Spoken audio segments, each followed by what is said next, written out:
El primer obstáculo para aceptar que los parientes no son verdaderos objetos afectivos lo constituye el hecho de que estos parientes aparezcan efectivamente como objetos del mundo exterior. Y ante tal presencia concreta, la afirmación de que se trata de meras ilusiones parece carecer de fundamento. Pero la realidad es esta: nuestros parientes, como nosotros mismos, son verdaderos objetos para el prójimo. Los parientes entre sí son expresiones de un mismo sujeto, el arquetipo familiar, y ninguno puede considerarse objeto del otro como no sea a título reflexivo. Un segundo obstáculo que impide aceptar el carácter ilusorio de la objetividad familiar procede de un fenómeno denominado realimentación por captura mutua. Este fenómeno característico en los procesos evolutivos de arquetipos familiares es el responsable de la creencia en relaciones externas afectivas entre parientes de sangre. Para comprender su comportamiento, recordemos lo que dijimos páginas atrás sobre los arquetipos Manú que sostienen la superestructura de un hecho cultural. El hecho cultural se desarrolla impulsado por una gran potencia, lo note o no el observador, y en esa marcha hacia la entelequia, la superestructura toma lo necesario para su perfección y rechaza aquello que le es inútil u opuesto. De la misma manera procede el arquetipo familiar, pues mediante los miembros de la familia intenta acomodarse en la superestructura, ocupando los sitios que le dejan libre las relaciones kármicas y adaptándose a los procesos evolutivos del Manú. Es así como los parientes vienen a desempeñar un papel determinado en el drama de la vida, del que no se deben apartar, bajo pena de ser excluidos de la superestructura, lo que implicaría que el arquetipo familiar dejase de evolucionar a través de los parientes expulsados o desencarnados. Para cumplir con sus papeles determinados, los parientes no tienen que sospechar que todos son expresiones de un único arquetipo y, por el contrario, deben establecer relaciones externas entre sí, a menudo apasionadas y dramáticas, según convenga a las direcciones kármicas de las superestructuras.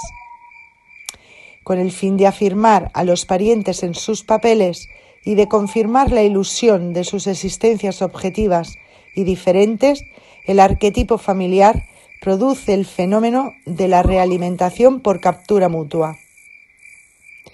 Ya sabemos cómo se produce la captura, al enfrentar la estructura cultural propia con la superestructura para conocer los arquetipos psicoideos que sostienen a los objetos culturales externos, modifican el relieve de los mismos, favoreciendo la proyección sobre los objetos exteriores de las premisas culturales interiores. Por eso todo acto cognoscitivo de un objeto exterior es en realidad el reconocimiento o conciencialización de un objeto interior proyectado en el mundo. Allí comienza la captura, pues la exteriorización de los objetos interiores implica la participación en los procesos evolutivos de la superestructura, su integración al hecho cultural. Este efecto es buscado por los arquetipos psicoideos para obtener la energía que emplean en su desenvolvimiento. En resumen, los arquetipos psicoideos se alimentan, toman energía para su evolución, de las estructuras culturales de los virias, que logran capturar en la superestructura. La captura mutua se produce cuando dos parientes se enfrentan, en el marco dramático de una superestructura, sus estructuras culturales con el fin de tomar conocimiento recíproco de sí mismos. Aquí, el arquetipo familiar, que es psicoideo, efectúa una doble captura, por ser ambos parientes expresiones de su propio proceso evolutivo. Supongamos que los parientes son Mengano y su hermano Perengano. Mengano mira a Perengano como objeto cultural y proyecta sobre él una imagen interior, pero ha sido el arquetipo familiar mutuo quien adaptó a Perengano, como al espejito de la alegoría, para recibir la proyección efectuada por Mengano. Y lo hace con criterio kármico, para que la relación externa establecida entre Mengano y Perengano se adapte al drama de la vida, o sea, al proceso Manú de la superestructura. Mengano reconoce que es odio lo que siente por Perengano. Esa relación hace posible que la mayor potencia de un objeto, Perengano, integrado en la superestructura, capture a la estructura cultural de Mengano en el proceso del arquetipo psicoideo que evoluciona en el objeto. Producida la captura, todo arquetipo se alimenta de la energía tomada del sujeto capturado, pero en este caso el arquetipo se sostiene al objeto Perengano, sostiene también al objeto Mengano, y la energía que toma de Mengano para desarrollar la entelequia de Perengano es su propia energía realimentada. Si consideramos que Perengano ha mirado también a Mengano como objeto cultural y de ese examen concluye que experimenta piedad, podremos comprender que recíprocamente el arquetipo familiar realimentará energía de Perengano hacia el proceso evolutivo de Mengano. Ha ocurrido entonces un fenómeno de realimentación por captura mutua, el cual tiene fin de crear entre los parientes la ilusión de las relaciones externas afectivas. El proceso de los arquetipos psicoideos en la superestructura constituye un drama para quienes están sujetos de él y deben representar un papel. Y en ese drama los parientes de sangre tienen que comportarse como si verdaderamente fuesen individuos particulares para asegurar el desarrollo de la trama. Por eso ignoran que todos son uno y creen que entre ellos existen verdaderas relaciones afectivas. Pues, ¿qué son ese odio de Mengano y esa piedad de Perengano, sino la ilusión de los vínculos afectivos externos que ocasiona la doble captura? Es como si alguien ordenase a su mano izquierda que pegue a su mano derecha y un testigo que viese solamente las manos afirmase que la mano izquierda agrede a la derecha. Las manos no actúan separadas, aunque las apariencias indiquen lo contrario, pues forman parte de una misma estructura orgánica y obedecen ambas al cerebro. Del mismo modo que los parientes, aunque crean odiarse o amarse, no actúan separados, pues forman parte de una misma superestructura familiar y obedecen todos al proceso del arquetipo familiar. D. Dijimos que la prueba de familia consiste en localizar las relaciones externas que nos vinculan con nuestros parientes y en los comentarios precedentes quedó en claro que las relaciones externas son los afectos diversos que guardamos hacia ellos y que tales afectos constituyen una ilusión. Con estas aclaraciones y recordando que interrogación en nuestro concepto no se refiere a una construcción lógica, sino a una disposición psíquica para conocer, podemos decir también que la prueba de familia consiste en responder a la interrogación ¿qué siento por mi pariente Albano?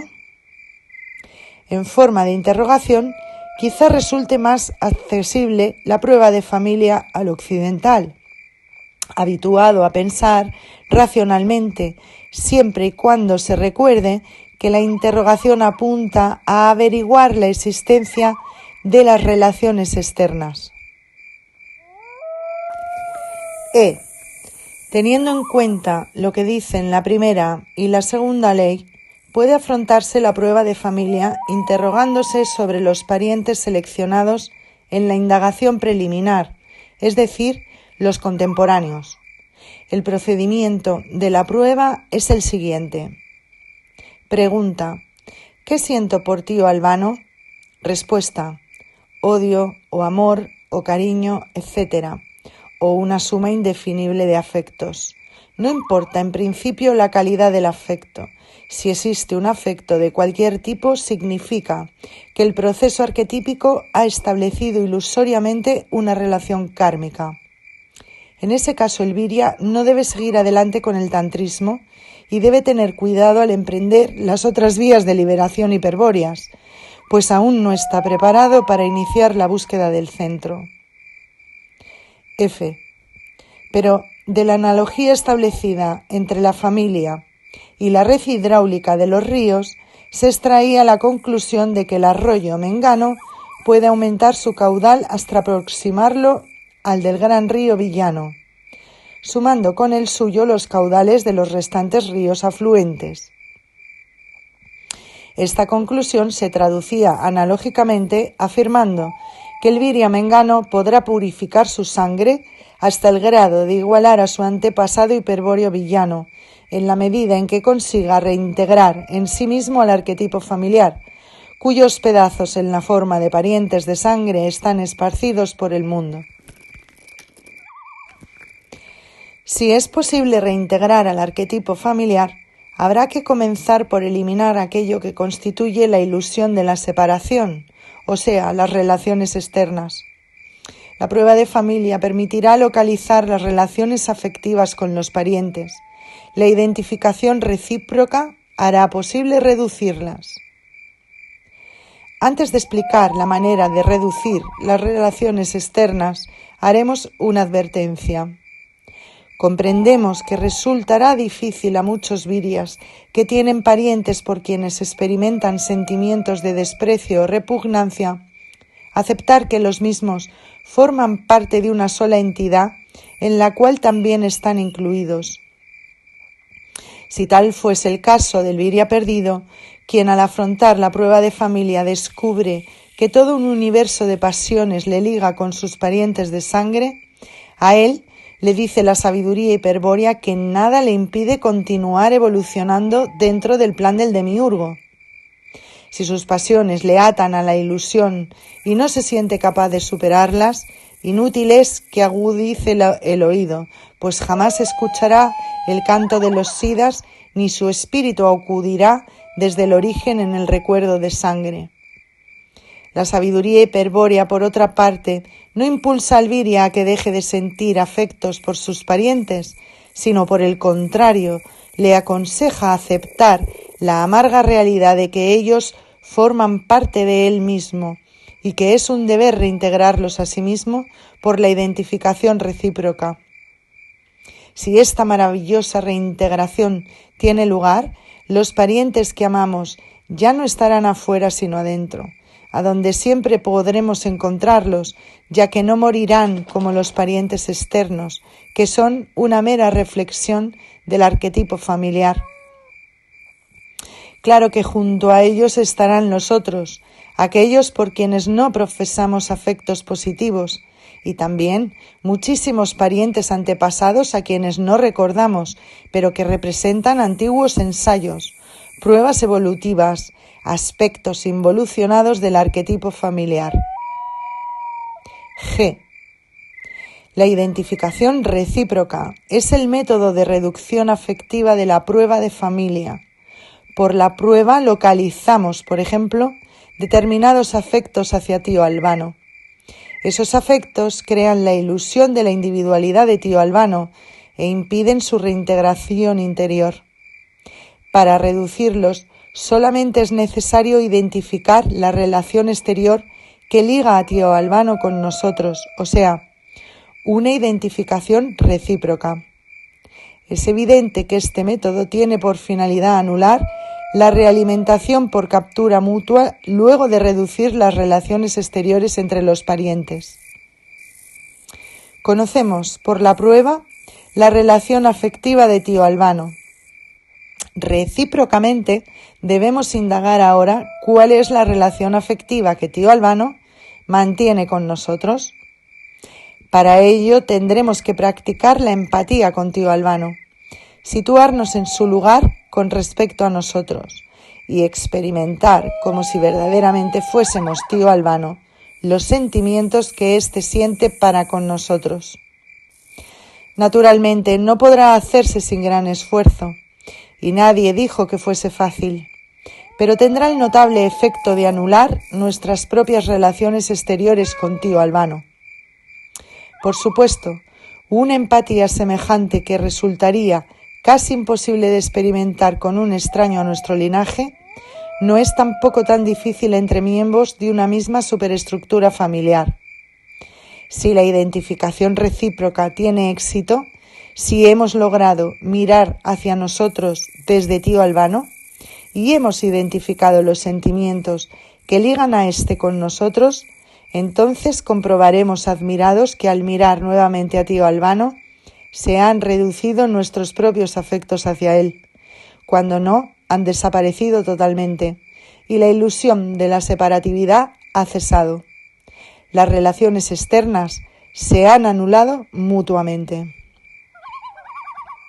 Pero tío Albano continúa viviendo en el mundo. ¿Qué veremos al mirar su rostro, ahora que han desaparecido las relaciones afectivas exteriores mutuas? ¿Volveremos a sufrir la captura en la estructura cultural de tío Albano?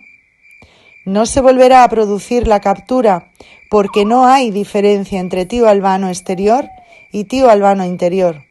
O si se quiere, hay identidad arquetípica entre nosotros y él. Luego de la prueba de familia, al mirar el rostro de los parientes reintegrados, como en un espejo, reconoceremos en ellos aspectos de nosotros mismos, perfiles ignorados hasta entonces, pero que innegablemente sabremos encontrar en nosotros. H. Solamente cuando Elviria ha reintegrado una porción considerable del arquetipo familiar, puede decirse alegóricamente que ha aumentado el caudal de su sangre pura. El camino hacia la mutación está ahora abierto, porque al diluirse la ilusión de los 1000 rostros familiares, cesan también las cadenas kármicas. El proceso del arquetipo familiar apunta hacia el futuro, allí está su entelequia.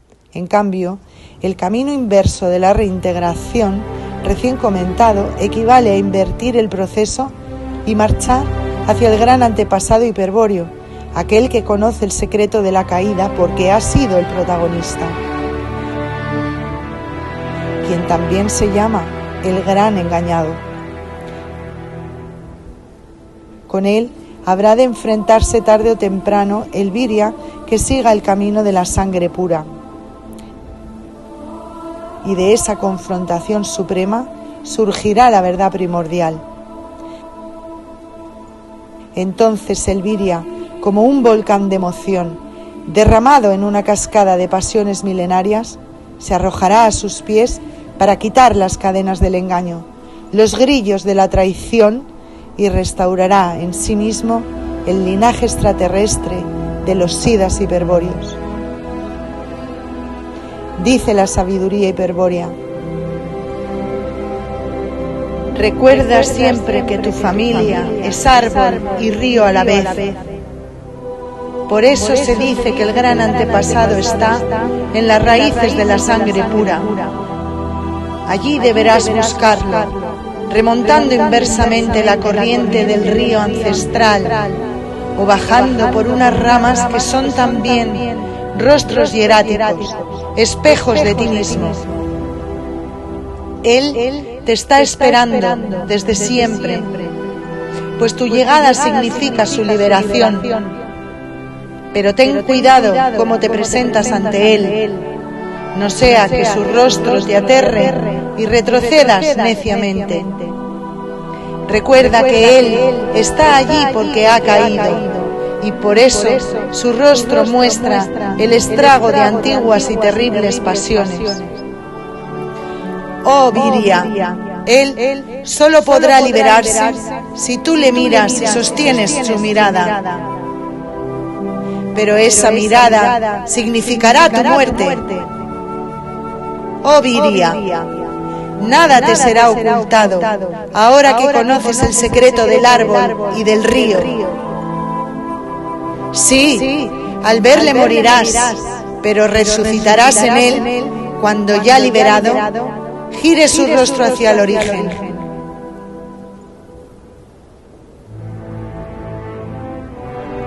Porque tras las espaldas del gran antepasado se encuentra el origen primordial, al cual, por un misterio de amor, él se vio privado de volver desde que comenzó el tiempo del dolor y el sufrimiento. Muerto y vuelto a nacer, al resucitar tú, resucitas al gran antepasado y queda soldada la espada que fue quebrada en los orígenes. Tú y el gran antepasado vuelven a ser uno solo, como siempre fueron sin saberlo. Y por eso al marchar hacia el origen, muerto y renacido, eres un iniciado de la sangre pura, un caballero del Graal,